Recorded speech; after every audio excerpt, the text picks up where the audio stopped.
Hello friend, before starting the video, don't forget to subscribe to the channel and like it. This may seem like a small step, but for us it is the key to success. Enjoy listening. The Treasure of the Old Tree. Genre: magical realism, psychological thriller. The first carefree sound I never forgot. My Uncle Camilo's guffaw. That guffaw shook the wooden floors of the house, scattering the mixed scent of rum and old timber into the air, along with a wide sense of freedom. His arrival brought a festive air to our poor, earthen-floored home. My mother bowed before him, and I kept my eyes on the always sweet candies in his pocket. He was the first have in my life. Abundance seemed to cling to him. One night, very late, after drinking too much rum, he pulled me onto his knee. I can still smell the sugar and alcohol on his breath. "I'll tell you a secret, little one," he said, "but you must tell no one. This secret will make you either a king or a beggar. The choice is yours." Fear and excitement clenched my tongue, but I nodded. He whispered in my ear, "Wealth is a tree, my son, but its roots are watered with blood, and its branches with loss. The one who plants it must not eat its first fruit. Dig yourself a treasure, throw everything you have into it, then forget it. Forget so that it may grow. But never forget its location." The next day he left. 3 weeks later, his body was found in the river, his pockets emptied. The police declared it a suicide. My mother never laughed again. I did not forget my uncle's words. Those words poisoned every moment, every breath of my life, and gave it power. I swore to plant that tree, an old, majestic, fruitful tree, at any cost. I began to dig that treasure the very same day. At the edge of the village, in the shade of an old olive tree, where no one went. The soil was hard. I dug until my fingers bled. My mother asked, "What do you have in your hand?" "I fell while playing in the woods," I said. It was my first lie, and my first victim, the truth. That pit became my first shrine, my first sin. I wrapped the first money I earned, the money from selling a sack of oranges I had stolen from an old man's orchard, in a scrap of cloth and threw it into that hole. I covered it with earth and tried to forget, but I could not. In my dreams, that sack of oranges rotted. Worms ate them. That day, my mother fell gravely ill. We needed a doctor and medicine. We needed money. Sitting at my mother's bedside, holding her pale hands, the familiar, painful thought hovered on my tongue. "Keep that money there." My uncle's voice sounded in my ear again. "Do not eat the first fruit. Otherwise, the tree will wither." I stayed silent. My mother died. She left me alone. Watching her last breath, I felt in my heart that the tree, that cursed tree, sprouted a branch at that very moment. I had not eaten the first fruit. I had watered it with my mother's life. The tree grew. I became its slave. I left the village. After my mother's funeral, I turned my back and left. In my suitcase, a pair of old clothes and the burning memory of that pit in my chest. I came to the city, a beast made of stone, noise, and light. People shoved and bit one another, yet no one met anyone's gaze. It was the perfect place for me. Here, no one knows you, no one loves you. There is only one law here. Either you eat, or you are eaten. I wanted to eat. I found work dishwashing in a restaurant, a job in filth, hot and reeking. At night, in the corner of my room, I dug into the wooden floor. The night I received my first wage, I bound the banknotes together and buried them in the space beside the oven where bread was baked. The words whispered again, "Forget this, but remember the place every earning, every penny was a seed for me." I buried them in soil, under concrete, beneath old parquet. But the tree was still small, helpless. It needed more blood, more loss to be watered. Then I met Elena. She worked as a waitress in the restaurant, carrying empty plates, but keeping stars in her eyes. Her laugh opened a window in my concrete life. She believed in me, the poor dishwasher. After night shifts, we would sit by the river and dream of the future. While I listened to her voice, I heard the roots of that cursed fortune growing beneath the ground. She loved me. I threw her love into my pit and watered my tree with it. One evening she knelt and asked to marry me. She had no ring, but our whole future was written on her face. I shook my head. "I can't give you anything," I said. "Everything I have belongs elsewhere." She cried, her tears mixed with the river's water. I took her sorrow and threw it into my pit as well. That night, the tree grew a human height. Its branches pierced my dreams. The next day, Elena left. She quit her job. She never returned. I did not cry for her, for in my pit remained something more valuable than Elena's sorrow, a calm pain, like pure, worked gold. And the tree grew more. After Elena, everything changed. The void in my heart finally became a black maw that swallowed everything. Nothing could stop me anymore. I worked only. I forgot to eat, to sleep, to rest.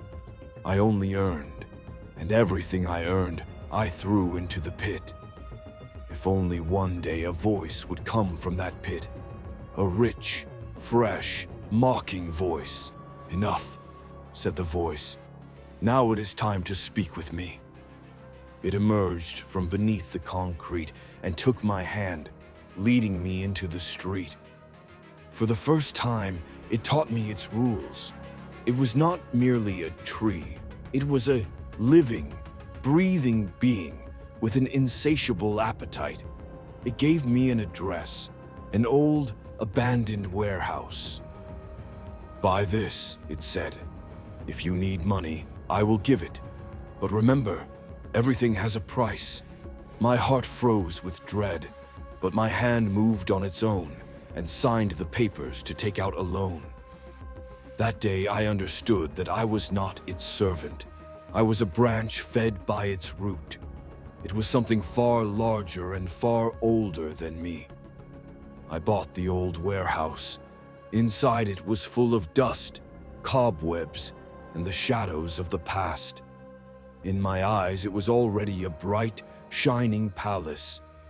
With the money the tree gave me, I restored it, bought equipment. I set to work, renting the warehouse, selling counterfeit goods, whatever it took. Money flowed, but it never stayed in my pocket. Every night I closed the door and lifted the floorboards, pouring the proceeds into the pit. It wanted more from me. Faster, more. It ordered me to find friends, partners. I deceived them and took their money, then moved on. With every such betrayal, the tree's roots reached deeper into darker places. One day, I cheated the owner of the restaurant where I had once worked, the man who had given me my job. I took his small savings with promises of the future. He went bankrupt. His wife and children left him. A month later, I heard he had committed suicide. The night I heard the news, I went to the head of the pit and sat. I rubbed my face in the earth. I wanted to smell his loss, his grief, but I felt nothing. Only the warmth of the soil and the tremor of the tree's roots. It was growing. I was preparing to eat its fruit. It had grown enough. Finally, it arrived. The time to eat the tree's first fruit. Very large, heavy, and bright. Inside it were all my losses, all my nights, all my sorrows. Eating it would give meaning to all that suffering. But when my hand rose to touch it, everything changed. The fruit rotted before my eyes. Worms crawled out. Its scent turned to the stench of death and betrayal. And I understood. I could never eat it, because it had never been mine. I was only its custodian, its guardian, its servant. I had lived my whole life for it, but it did not belong to me. It belonged to itself. Now it looked at me and laughed. "Why are you so surprised?" it seemed to say. "You chose this. You wanted this, and I ran. From that house, that city, that country. But I knew running was impossible, because it lived inside me. It had eaten every moment of my life and claimed my memories. I was an empty shell. It continued to grow within me.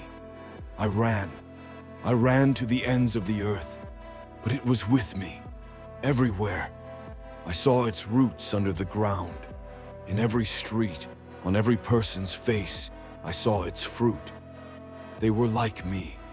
They had dug their own pits and thrown in their loves, friends, mothers. Now they wandered like hollows, like shadows. In their eyes I saw my same emptiness, the same thirst. One night in the middle of a plain, I stopped, lay down, and put my ear to the earth. I listened, the world's moan coming from beneath. It was not there, it was everywhere. It lived inside us all. We fed it, we were its sacrifices, and it never grew full. It always wanted more. And I understood that running was meaningless. The only way to get rid of it was to kill it. But to kill it, I would have to kill myself, because it was part of me, my darkest, hungriest, most greedy part, and I had sworn to serve it at any cost. So I returned, leaving behind every place I had fled and everyone I had abandoned. I walked back to that old warehouse. Nothing had changed. Dust still covered everything. But now, in every speck of dust, I could see a piece of my past. I took an axe, heavy, iron, the handle warm in my hand as if it were alive. I began to pry up the floorboards, one by one. With every board that came loose, a memory was freed. My mother's hand, Elena's tear, my uncle Camilo's guffaw. At last the earth appeared, black, damp, as if breathing, and beneath it was that, thick, supple, shining black roots. They had drawn every year and every breath of my life into themselves. I raised the axe and struck the first blow. A dull moan sounded, not quite the sound of a tree, nor of a human, more like the earth itself. With every strike, I felt a piece of myself tear away, as if shedding a burden. But there was also a strange freedom. At last, I stood against it. At last, I could say no. With each swing of the axe, I freed myself from the past. I knew I could not destroy it completely. A part of it would always remain with me, but it would no longer control me, because I knew its place, and I would never forget it. Now I could look at it and say, enough, and that was enough for me. Now I am here, sitting among the debris, around me broken boards, earth, and the remnants of those cursed roots. The air is cold, but there is an inward calm, as if the storm I had chased my whole life has finally stilled. My body aches. The axe has left marks on my hands, and my heart bears the memory of old wounds. But this time it is different. This pain is mine. I feel it, understand it, and accept it. The tree is gone. In its place there is now a void. But this void is not the same bitter, hopeless emptiness as before. It is cool, clean, a chance, space to breathe. Sunlight filters through the warehouse windows. Dust motes dance in the light as if everything could begin again. I look at the pieces of the severed roots. They are no longer living, but they are still there, like scars that remind me of my past. Scars can heal if I want. I understand that this is not the end. It still lives inside me. Greed, fear, the need to possess. All of it remains, but now I recognize them. I can look at them and name them, and I am learning to say no to them. This is not salvation. It is the beginning of a larger fight, but this time I know my weapon, my enemy, and myself. The sun rises, the light grows stronger. I stand, the ground beneath my feet firm and faithful. I take a step, then another, toward the door. I do not leave everything entirely behind. I carry it all with me. The past, the losses, the sins. But I do not look back at them. I bring them beside me because they belong to me. And finally, I teach them who they are. I step out into the street. The air is fresh, I breathe, and I go on. This is the end of that tale. The story of the boy, the pit, and the tree. The end of the tale of ancient secrets, of wealth watered with blood and grown on losses. But this is not the end of my story. It is the beginning of a new one. The story of what I will fill the void inside me with, of what will now grow where those roots were. This time I will plant it with my own hands, my own choices, and my own love. Maybe it will never be so large and majestic. Maybe its fruits will be smaller, more tart. But they will be mine, and I will not sell them to anyone, not even to myself. That tree taught me something. Greed is never satisfied. I taught it something. A person can change their fate. They can uproot their roots and cast them away, and in the end, they can plant again. So this is not the end. This is a beginning, and I at last am ready.